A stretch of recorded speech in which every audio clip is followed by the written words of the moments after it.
Okay, so continuing with our intro. Um, so before I introduce our speaker, Becky, I want to acknowledge the Office of Alumni Engagement's Community Values Statement, which I will also post in the chat. But here it is, Tufts Office of Alumni Engagement, Community Values. Our mission invokes an environment of mutual respect, free expression, and inquiry. Program participants accept these principles when they join this community. In doing so, they agreed to abide by the following values. First, respect for the rights, differences, experiences, and dignity of others. Number two is express our viewpoints in a thoughtful and respectful manner. Number three, honesty and integrity in working with all members of our community. And number four, accountability for personal behavior. So before I introduce Becky, last thing I want to say is this is being recorded, as I mentioned, and I will drop the link to our YouTube playlist in the chat. So let me introduce our speaker today. Becky Ferrone spent 30 plus years in the tech world, industry, and team, often as the only woman in the room, along with an unconventional childhood in Vermont, which had her often declaring, "Why can't a girl do that?" She has driven success for multidisciplinary teams and executives at companies like Microsoft, Nike, Starbucks HQ, Kaiser, and Columbia Sportswear. And she began in her career at Microsoft. She contributed to the original MS Outlook team. Driven by a passion to improve work experiences for herself and others, Becky transitioned to career coaching after leaving Nike in 2021, earning credentials from the Coactive Training Institute and the International Coaching Federation, known as the ACC. Becky is now a career change coach and founder of Fireworks Coaching. Sorry about that, Becky. She specializes in guiding professional women over 40 through career transitions using design thinking and thought work. Becky is also an adjunct career coach at the MIT Sloan School of Business. She holds a BA in Art History and American Studies from Tufts and a custom master's degree in Information Design and Business from Carnegie Mellon University. In this transformative session today, Becky will share strategies to boost your confidence, self-authority, and provide practical approaches to ensure your voice is heard. So now I will hand it to Becky. Thank you. Thanks so much, Nicole. Hello, everybody. I happen to have my oldest friend from Tufts who's right next to me, Anne. Hi, Anne, in the Zoom. So nice to see you. I think a couple other names are familiar too, but let's get it going here. Okay, so see if I can. All right, so here I am. So yeah, thanks so much for that intro, Nicole. I'm going to add some things to it. So I'm actually living right now just outside of Portland, Oregon. My background is actually Italy, but in any case, and I actually moved here, over 30 years ago to the Pacific Northwest, but I used to also live in Seattle. You can see that's my husband, Steve, and my cat. And one thing I wanted to mention, since we're all here from Tufts, talking about some origin stories here. I was an American Studies major at a time when the first class in that series talked about America at work.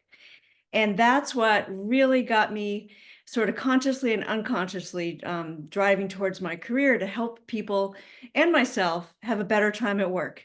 So it's interesting how some of the things you didn't even know you're going to do have come around full circle.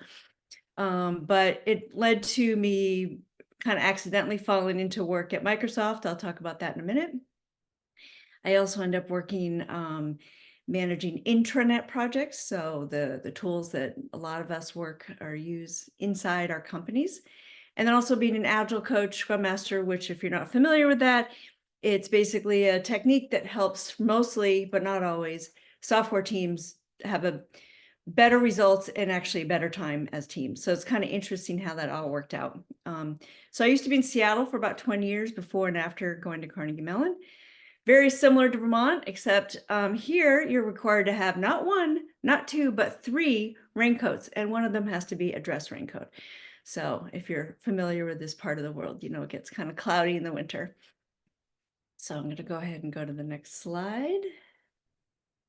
Okay, so I know there's probably folks here in all different ages, life stages, could be mix of men and women. So what am I going to talk about? It will be targeted towards women, but it's not only relevant to women. So I just want to let people know. And speaking up challenges can be present at any point in your life. And even if you don't think you're shy or have a hard time, there might be things that you haven't thought about or aren't aware of that might be inhibiting you from speaking up. So we're gonna talk about that. There's different speaking up situations. I know that this webinar is anchored in what it's like to speak up at work, but there's a lot of other situations, right?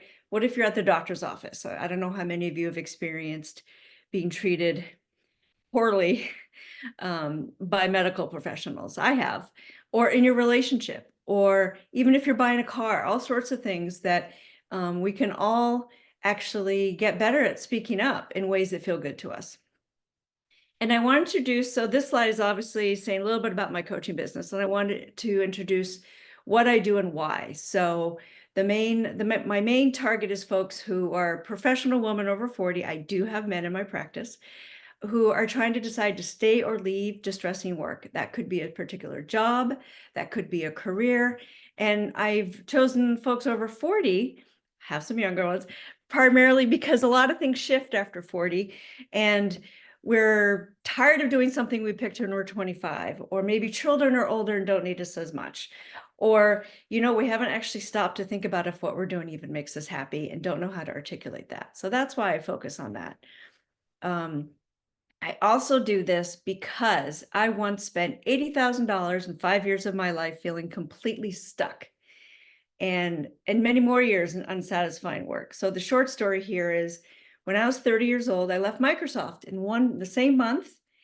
I broke up with a boyfriend and I moved. And I was like, oh, well, I'm going to take some time off and I'm going to go to grad school. Did I know why I was going to go to grad school? No. It took me 5 years applying to 4 different schools before I finally went to Carnegie Mellon. It was a good experience. It was a good school, but it did not actually solve my problem of what I really want to be doing. So that's why I do this, because if I'd only had a coach at that time, I think things could have been a lot different for me. So I like to help people get to know who they are, what they need now, and then take small, safe steps to really check it out before you make a big commitment. So, by the way, I had coffee and I'm from the East Coast, so I might talk fast. Tell me if you want me to slow down. All right, so it turns out I was not initially having much of a problem with speaking up, and I'll tell you how that worked. And then things will change as we go further in the slides. When I ended up how did an art history major, American Studies, liberal arts, end up at Microsoft? That was never expected. I think I might have walked through the computer center at Tufts once in my 4 years there. So this was not something that was top of mind. When I was 25, I followed my mom, who had moved from Vermont to Seattle, and I needed a place to live and I needed a job. And one of the places I went to look at, this guy, John, was like, oh, I work at Microsoft in college recruiting. And I had a moment of boldness and I brought my resume. And I thought, okay, I will just see what happens. And we talked, and I did end up working for his team as some sort of administrative assistant type role.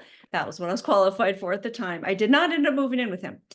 And then later on in that job, I realized they were doing some things to create a custom database to track all the campus hires. I said, can I be in charge of that? They said, yes. That's another example of just asking.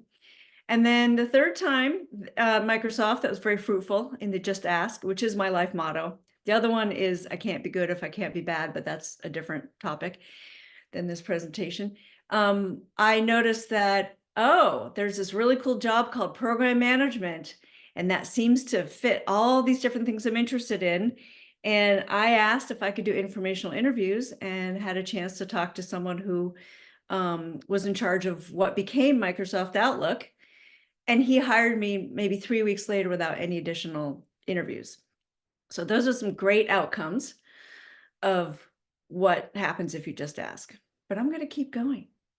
So then we go to the whoops. Yep, that's the right one. The downside, that is a broken toilet in pieces on the floor. Here's what happened when I also discovered around the same time that not everybody likes it when women speak up. I was about to move into this apartment with a roommate, and it was an older gentleman who owned the place. And he's like, "Oh yeah, it's ready. It's ready." And I went to the apartment and I discovered this. Clearly, the apartment is not ready. He was pissed that I dared to push back. And I think he might have said, this was a long time ago, something like, "How dare you, Missy," or something like that.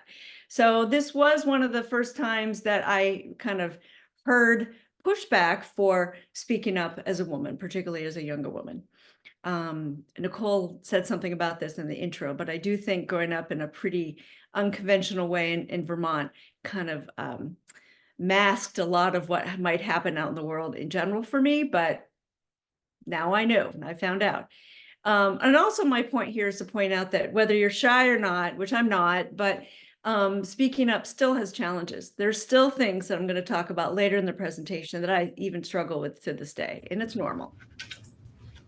Let's keep going.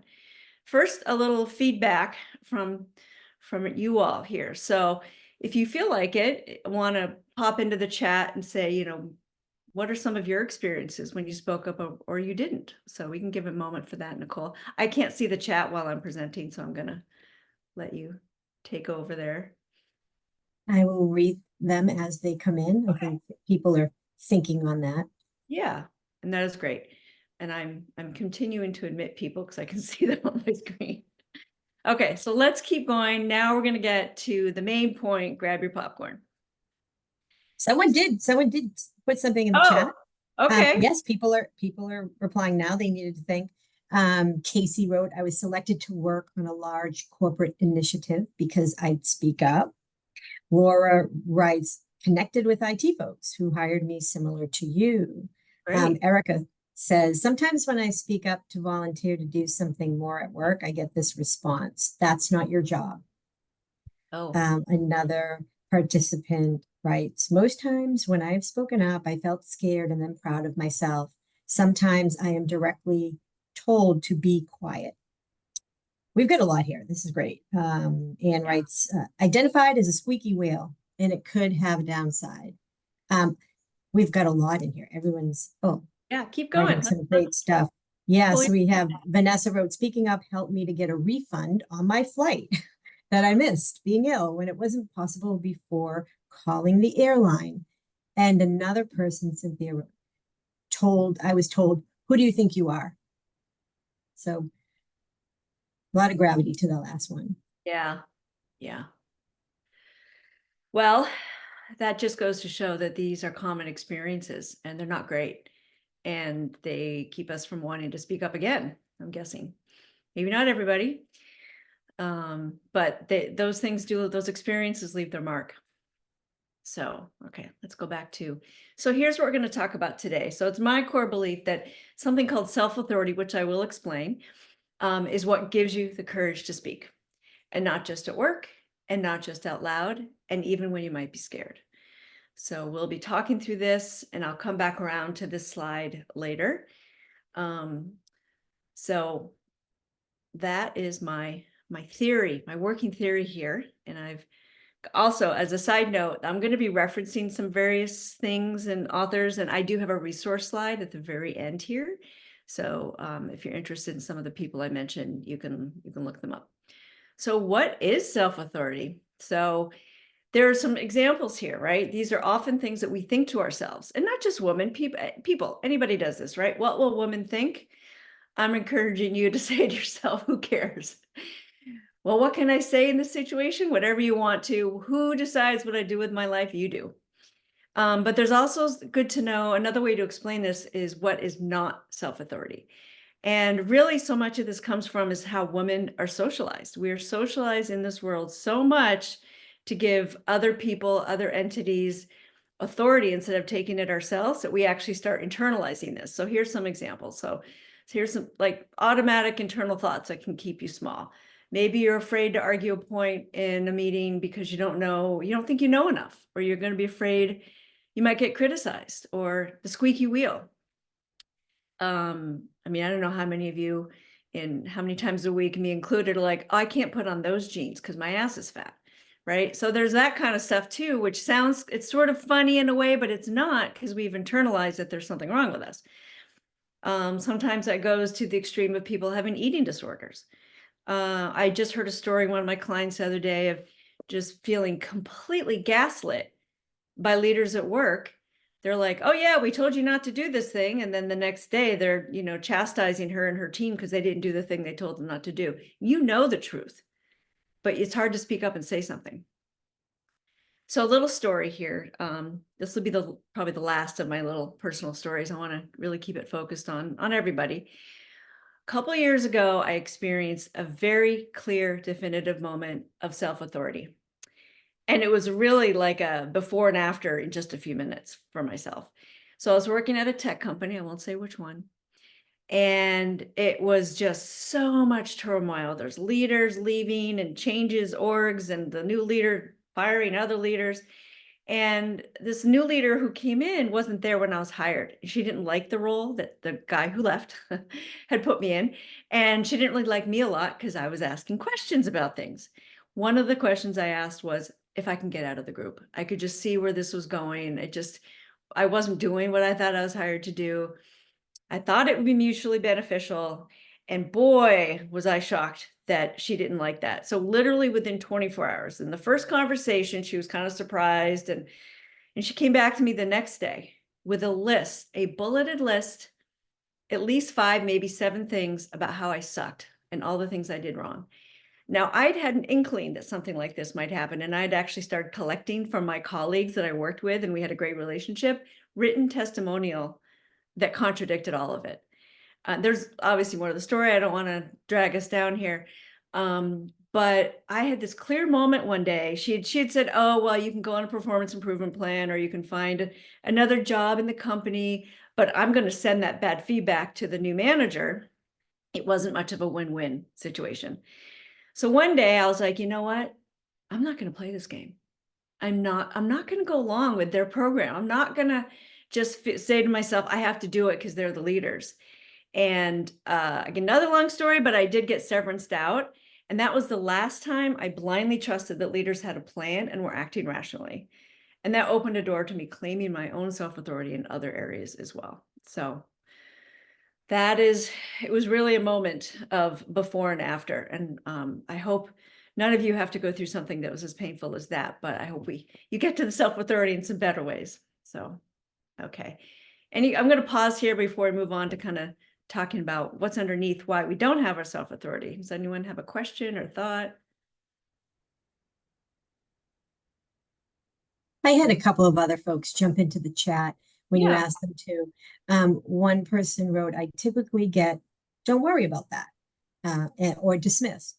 Then when something bad happens, I have to clean it up. Another person in response to that wrote, don't worry about it usually means you won't like the information and I don't want to deal with you in that person's experience.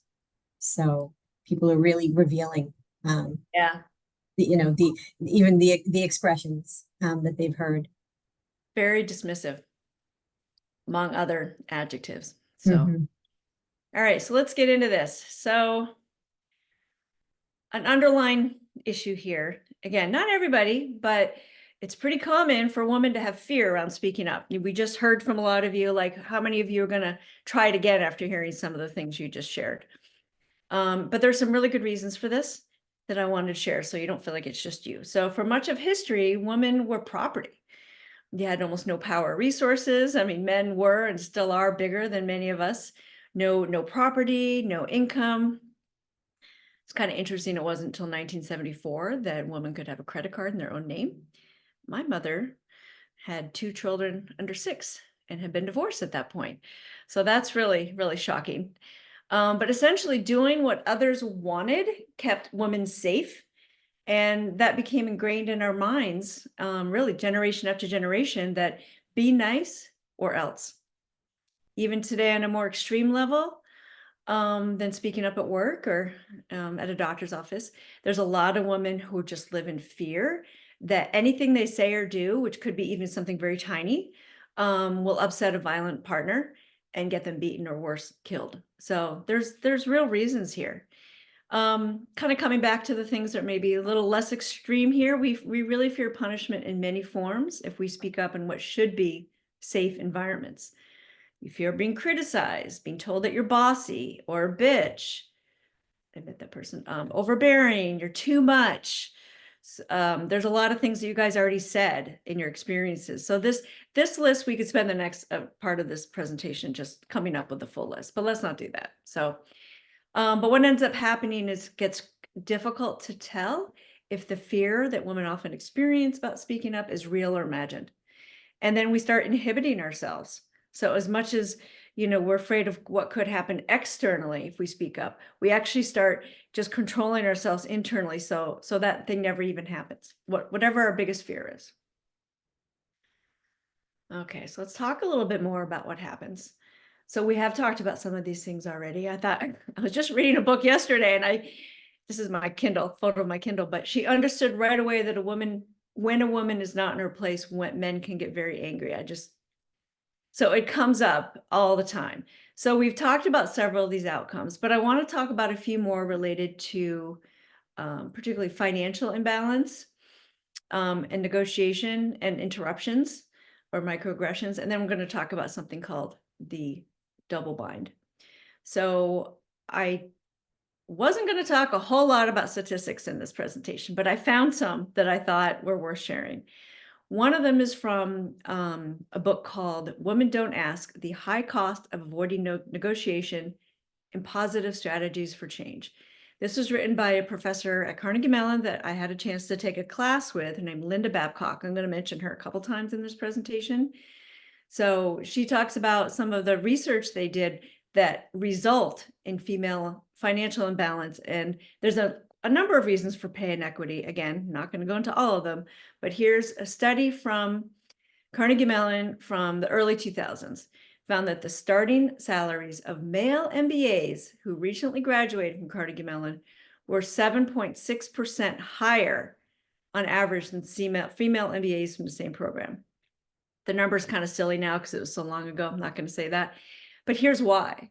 Because most of the women had simply accepted the employer's initial offer. Only 7% had attempted to negotiate, but 57% of their male counterparts did. So 8 times as many men as women. That's a lot. That is a big difference. I will tell you, I've twice in my life when getting a job have been told, when I just completely assume this is what you do, you negotiate, have been told we don't negotiate here, or that's the highest. We already planned out for what the highest is that we're going to give you based on what you said, whatever. And in both times, kind of oddly, it was women hiring managers who said that to me, but that's something. Always negotiate, even if it feels uncomfortable. Big difference. And then a couple other just interesting results from this research and others. So it's also, you're considered not nice if you negotiate, unless you negotiate on behalf of somebody else. I'm negotiating for my organization to get a better deal on, those widgets.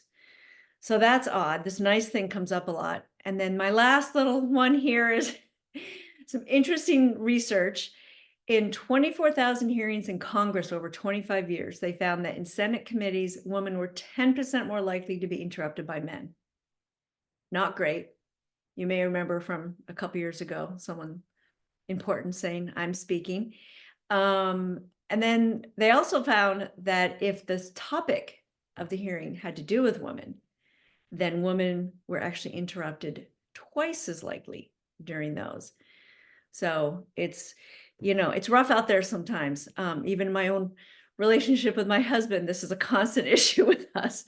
But I will tell you, this also contributes to imposter syndrome and so many of these other things here. I would say 90% of the women in my coaching practice feel they have some form of imposter syndrome, probably from a combination of things that we've been talking about so far. So, excuse me.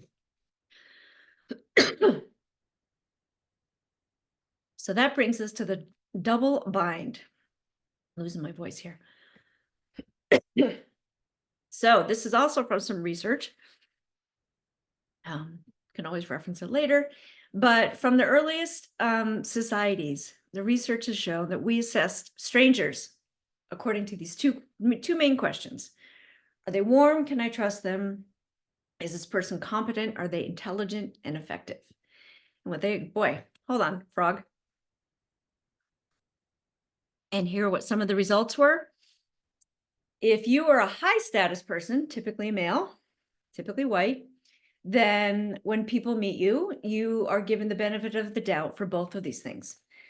If you are low status, and this term is coming from the research study, not from me, then, which is typically women and people of color, you might be given one or the other, but only one or the other. So even worse, just say someone says, oh, Becky, I think you're competent. It could take maybe a couple different things for someone to change their mind about my competence.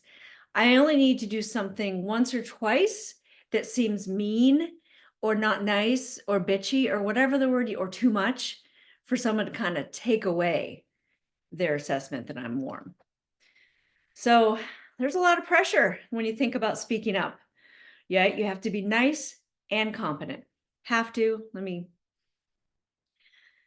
you're pressured in our society to be nice and competent to make our way. So looks like, hey, Nicole, there's 2 more people in the waiting room. Looks like. I'll just pause so they come in. Okay. So here's what this looks like. So the double blind is a real dynamic. And what's the color coding here means, the black background are things that people might literally, or you're afraid that they will say, right? You're too direct. We don't negotiate here. She's great at her job, but such a bitch. And the white are things you could be thinking to yourself that now start inhibiting yourself. This is not self-authority if you're being ruled by your own negative or painful or scary thoughts, right? Like, I'm afraid to say no. There's a lot of situations in my life, work and otherwise, that's been a real one. How many times you say to yourself, I just said that thing that Brad got credit for. By the way, the McKinsey did a great study. That happens to women 1.5 more times than it does to men. Crazy. So another point I'd like to make here is that people really tend to fear the worst thing that will happen if you dare to speak up. A lot of it's real. We've been talking about this, but you are also one of those people if you're thinking these things in your mind, if you're already preventing yourself from going there to begin with. And just something to keep in mind as well is that lots of times the people who do say stuff to us as women, you're too direct, you're too much, you're too something. Sometimes it actually is more about that person than you. Maybe it's some other story or experience that they had. So it can give you some power and strength to kind of say to yourself, like, I don't know what that guy's problem is, or must be something else he experienced. Like, you don't have to absorb or take in someone else's interpretation, particularly when so much of what goes on in our world day to day is we're making up stories about our experiences all day long. So, and when I say making up, I don't mean that your experiences aren't real. I'm saying that our interpretations of what is happening. We don't always have all the information. All right, now we're going to get to the good stuff. We're going to get to the toolkit. So what do we do about this? So I've come up with 5 strategies, and we're going to go through those here. So any questions so far before we dive in here? We I have did. a question. I Oh. have a question. Yeah. Evangeline Harris Stefanakis, I'm a Tufts alum from 1974. Women's Fear of Success with Martina Horner and Zella Luria was way back when. I was part of that research project at Tufts. I'd like to point out that this exact same concern first started at Harvard, and then Jackson, which became Tufts, was very much a key piece of your work. And I really want to commend this because politically speaking, we were in better place. Women at my period of time were perhaps more willing. We were told we had a fear of success, so we just said, screw it.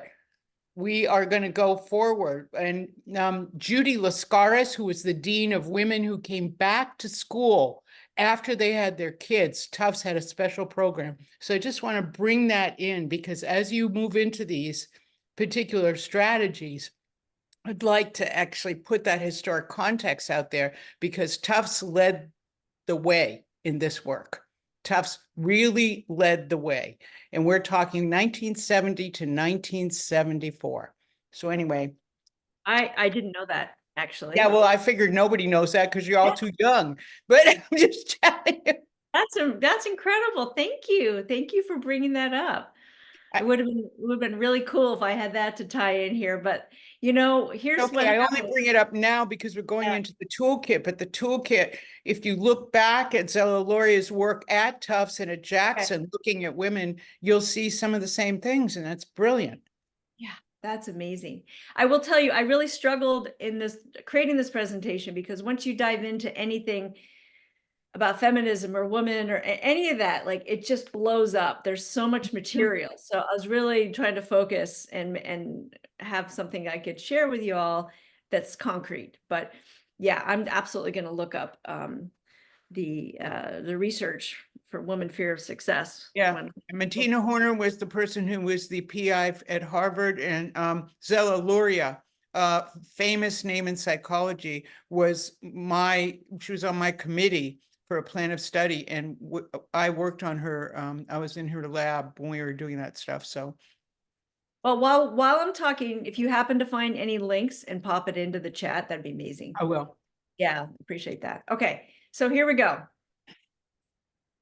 All right, so first one is, hold on,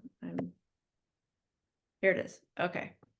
So the first one is befriend your inner critics. You might know them as the assholes in your mind, or saboteurs. I happen to be trained in something called positive intelligence, where they use the word saboteurs. But we all have these. We all have these inner critics, and they're actually came about originally for a good reason. So when we're young, we don't have much control over our situation, environment, and these inner critics actually were protective mechanisms. We just don't need them in the same way anymore. So now it's a habit. So, for example, if we all have the judge. So in this particular body of work called positive intelligence, there's this master saboteur called the judge. I help my clients actually learn to separate themselves from these voices in their head. I like to call my judge Miranda Priestley, if you know that from The Devil Wears Prada, because she is a bee. But she's always trying to tell me I haven't done enough, I'm not enough, I'll never be enough. That's not true. So if you're able to kind of separate out what are the voices in your head, other types of saboteurs, you might have the pleaser, you might have the controller, hypervigilant, whatever these things are, if you can weaken their impact, and there are absolutely ways to do that outside the scope of this webinar, then it gives you more space and confidence to speak up, regardless of the consequences. So, and it's also good to listen to what they have to say to you.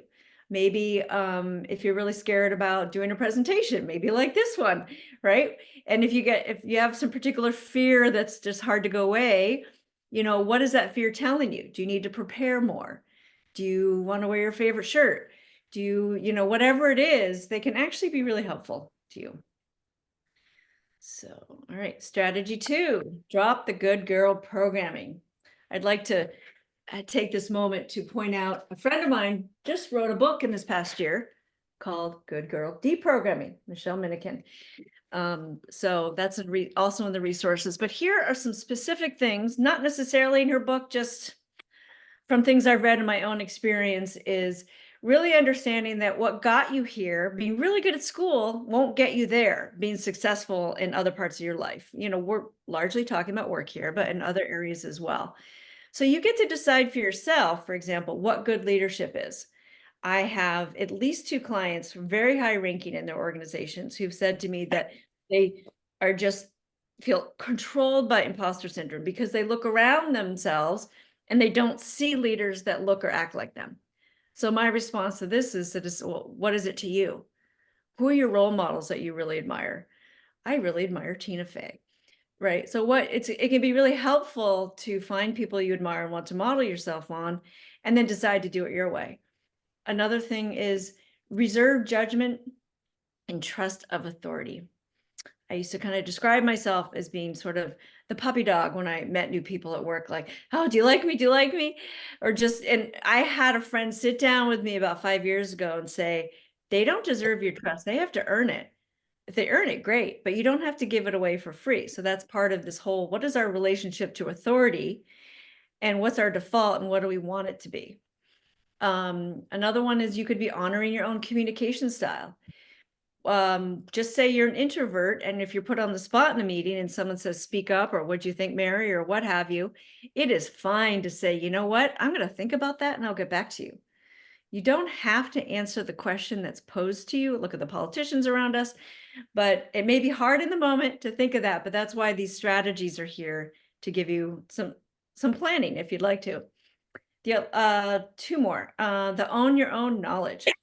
We're used to researching and looking up things that other people have said and done to make ourselves feel like, okay, now we know about the thing. I mean, I did a lot of that, even preparing for this presentation. I wanted to weave in more of my own experiences because we all do know a lot.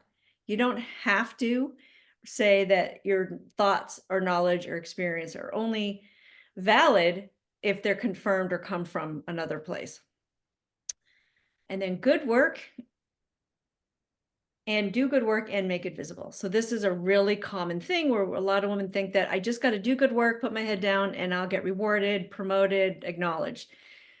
Not really. That's also left over from being in school. And also a lot of people, including myself, don't love the idea of having to go promote myself, right? There's a lot of responses to that, from icky to I don't have the time to what have you. But there's an alternative, which is helping to make your work visible, right? Maybe you know a lot about raising dogs and you work for, boy, this example is off the top of my head, it's not going well, but there are ways to promote what you know and your experience. Maybe you write a blog, maybe you do a lunchtime webinar, maybe you do something like I'm doing, but to actually create and be visible without the traditional ways of self-promotion. So I wanted to share this little story back to Linda Babcock. So I was in her class and she was having a smaller discussion group at one point, and she asked if there's questions. And I raised my hand and I said, what is the best negotiation you personally have ever done or experienced? Hold on.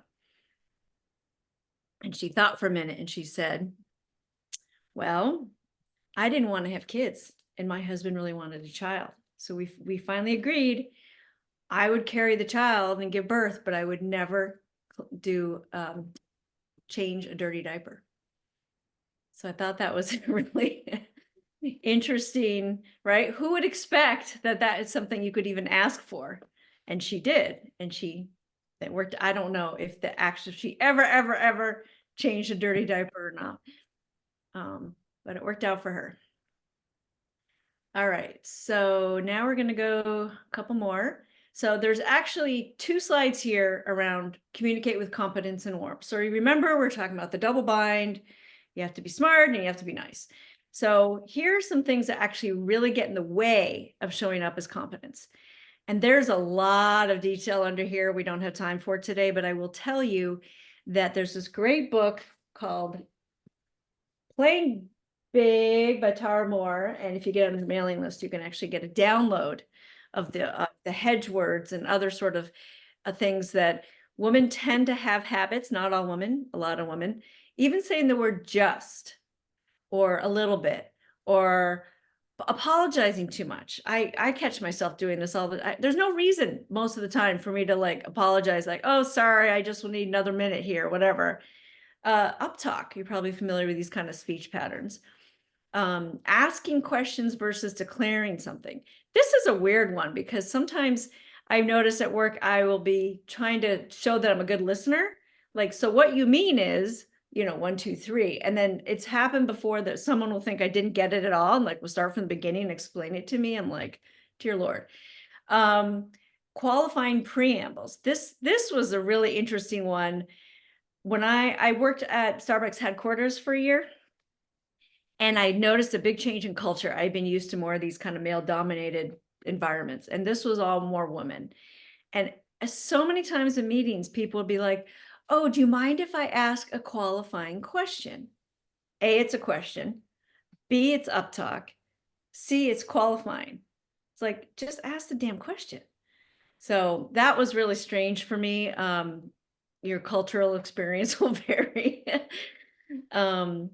And then disclaimers. You have all probably been thinking about this longer than me as an example. There's many more. And then women who talk too fast and too much sometimes are considered not as competent as well. Though sometimes some of us talk fast and a lot to avoid being interrupted. So, all right, I'm going to pause here. Any thoughts, questions? I have a good question from Vanessa. If you are a natural introvert and struggle with speaking up, what is the best way to start? I'm thinking of this for my child and my nieces as well. To start, that's pretty broad. Start having courage, start I can just dive in and see if that was helpful to this person. I think just knowing that you're an introvert and that you have a certain need to think about things fully yourself first. So I think a lot of us probably don't even know or that word or that phrase, introvert, extrovert, and there's also ambivert, until we're older and we take that Myers-Briggs in school. So I think for children, it'd be really interesting to start saying, to normalize that there are different communication styles, different thinking styles, and that it's okay to say like, hold on, mom, I want to think about that for a while. I happen to be married to an introvert, so I've gotten very, very trained in this myself, but some of it was painful. So I think hopefully that's a good starting point, but just even making folks aware that that's a thing. I'm going to ignore the fact that a lot of people think Myers-Briggs is maybe not true, but the point is we are different in how we think and talk. So, all right. Oh, go ahead. I was going to say that we have a lot of great stuff coming through on the chat. Maybe Oh, I'll just read, I'll read this Sure. one and then I'll let you move on. Leanne wrote, I think I'm actually a good speaker, but I've been talked over and interrupted so much that on the rare occasions that people listen without interrupting, I have an inner moment of panic, like, how do I actually complete a sentence? I'm not used to this. That's tough. So maybe not so much a question, but, I think, bringing that up, I think many of us have felt that way. Yeah. Sort of, You go on get edge, right? yeah. It's like, oh, when am I going to get interrupted? Or, I complain to my husband that I'll literally like introduce like, oh, I wanted to tell you about this thing at work. And then he'll interrupt. I'm going to be a little uncouth here for a second. I tell him that he interrupts me at the orgasm of my thought, like right when I'm there, I'm like, I'm not done. I'm not done. So, all right. So the next one here is supposed to have a really cool image of a woman holding a mug that says, boss woman or something. And I knew this was going to happen. It wouldn't show up. But in any case, this is the second part of strategy 3. So what does this look like if you want to have some examples of things that would convey confidence and warmth? In fact, there's an interesting part in that book about playing big that talks about how, we just said in the previous slide, don't use the hedges and the qualifiers and the questions and all these things. However, a lot of women, myself included, have noticed we actually stick with them on purpose, because if we don't, we're not heard, right? Even, if I don't soften some things, or say, I'm sure you know more about this than me, then, so it is still back to the double bind, but it's a way of still staying connected, which is so important for all of us, and particularly women, and to be heard better and to avoid the punishments of being too direct. So this isn't a perfect situation, but I also wanted to point out something. I don't know if anyone has heard of the research from Dr. John and Julie Gottman. They have something called the Love Lab in Seattle. So they've done actual research. They have a bunch of books on family and relationships. The research actually shows, based on their observations, which couples stay together or not based on how they speak to each other. It's very interesting. So my husband and I got a chance to take a full weekend workshop with them, actually, before we got engaged. And we learned this concept of the soft opening. So, which my husband has really attached himself to because he thinks I'm too direct.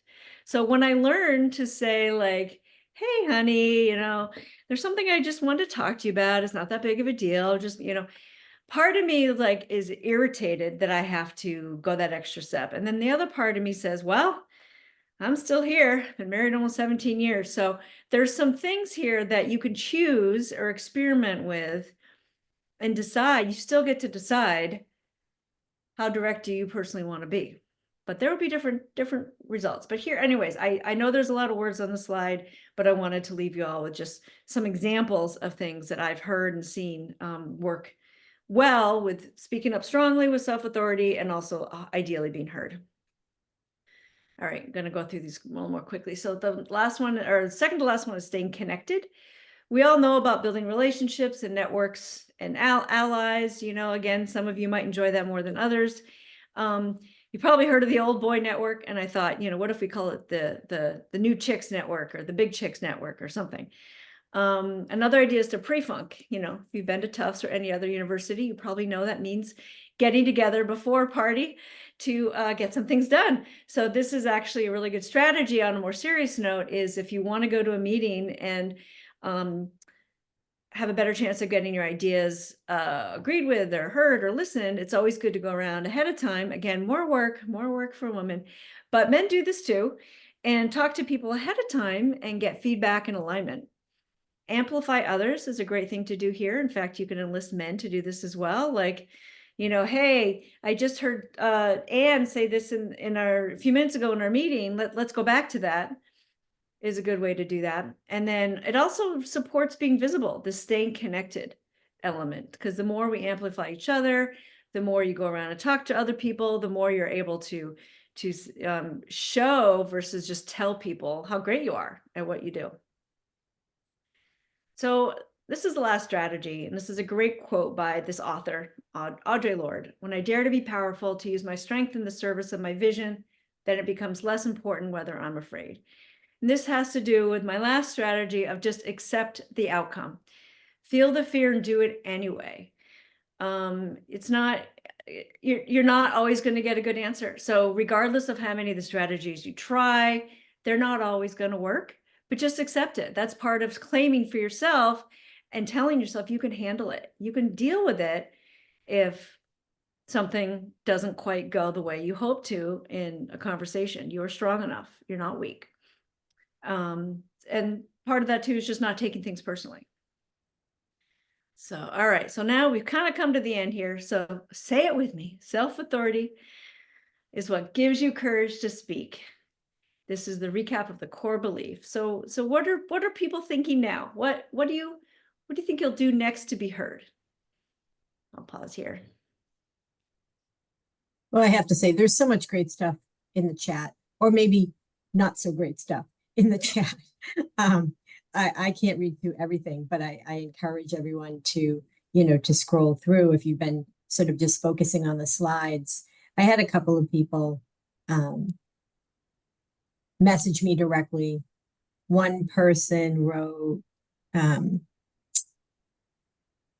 they're managing up, that you know, managing up well, they're not helping themselves because they're making their boss look good, or they're, you know, so how do you manage up and sort of keep, you know, keep true to yourself?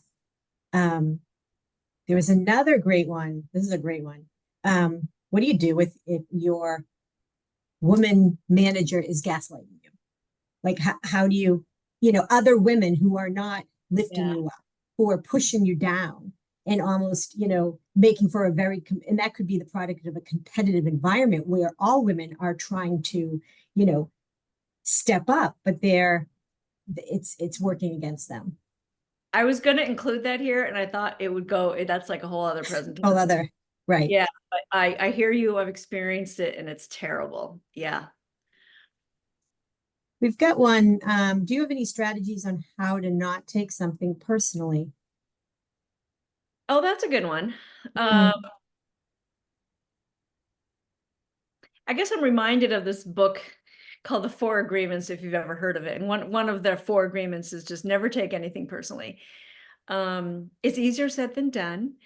I like to remind myself, if I'm able in a moment to try to not take something personally, is back to what I said earlier, right? We're always having our own interpretations and telling ourselves stories about that interpretations of what's going on. And the more you can kind of just keep yourself calm and even have some empathy for the other person, like maybe they're going through a bad day. It doesn't mean you excuse it. I'm not saying that. I'm saying there is a way to separate yourself. Oh, I just thought of something. This is something I wrote about once on LinkedIn, that I have a visualization that I remember to do sometimes, which is that there's actually a glass window, maybe a series of windows between me and the person who's, I'm trying to not take something personally from. And that came to me once when I was in this terrible job situation, one of many. And I knew I was going to get laid off, and the manager had a number of issues, and I didn't understand what was going on. And so I imagined the words just kind of bouncing off the window. Like I could still hear them, but they just weren't getting into me. So if anyone wants that LinkedIn post or blog post on my website, I can send that out later too. So Let me see if there are any questions.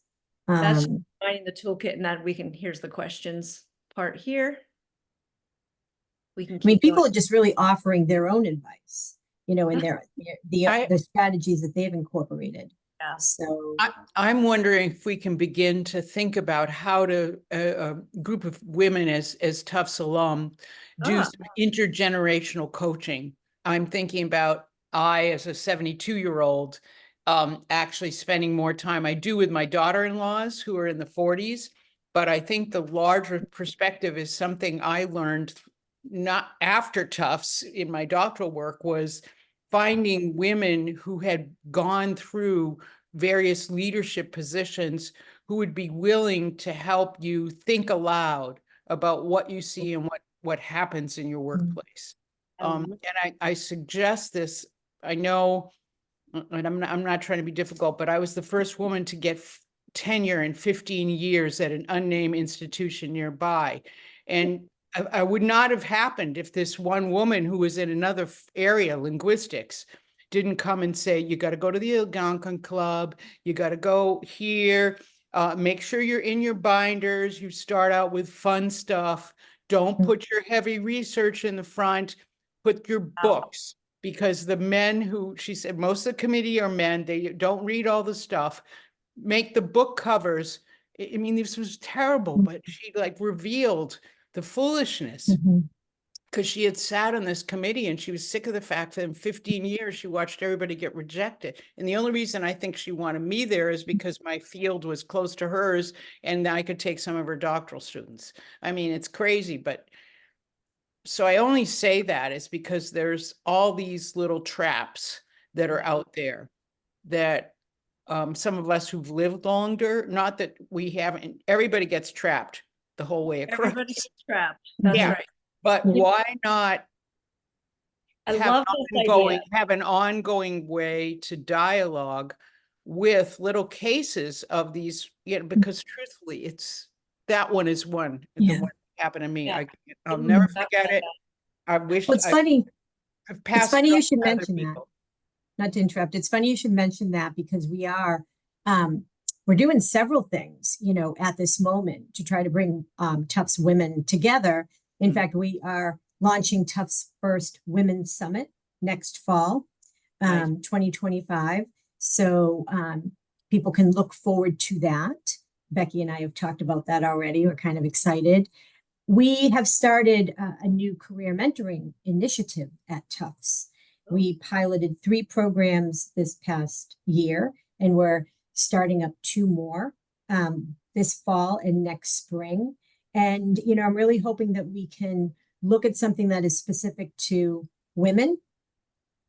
There are several affinity groups or chapters through the Office of Alumni Engagement. So there is the Tufts Association of Alumni. There's also a New York Women's Professional Group and a Boston Women's Professional Group.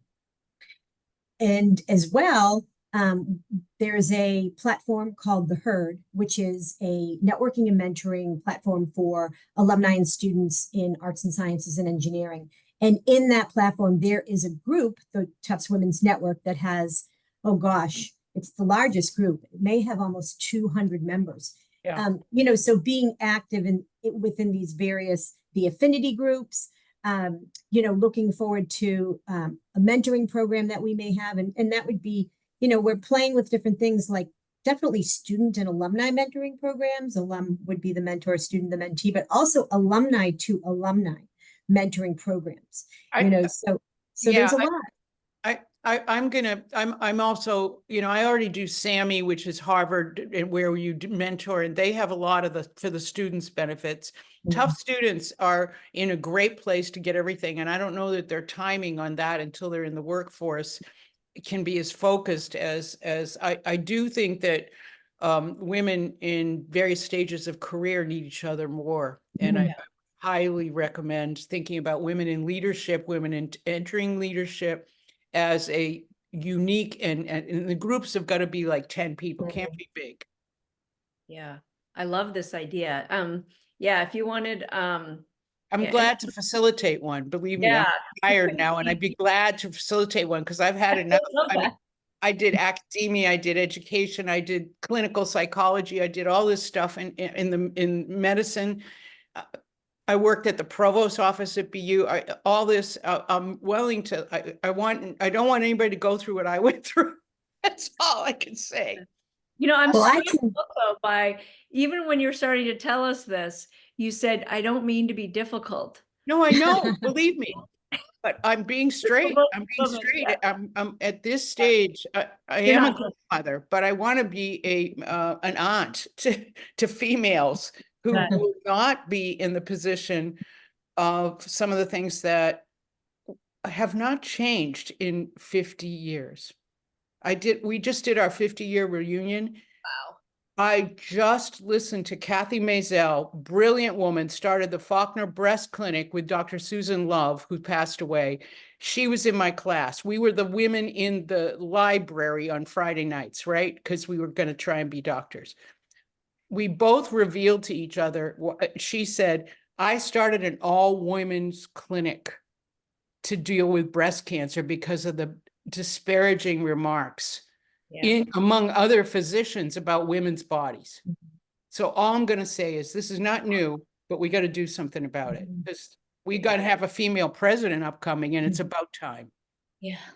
well, it's on the hour. We could talk for probably another hour, right? We could all, have a discussion, and I'm hoping that we can, bring to you all another webinar that really focuses on more of this, to, empowering one another.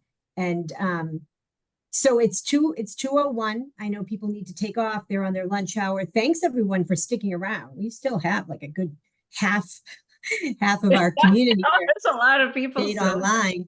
Yes, the slides, or rather the webinar, is being recorded. It will be available on our YouTube playlist. I put the link into the chat, but I think what I'm going to do is follow up with an email with all these different, nuggets that some of the things that came out in the conversation, some of the groups, and the women's summit. But Becky, thank you so much for this. It was inspiring.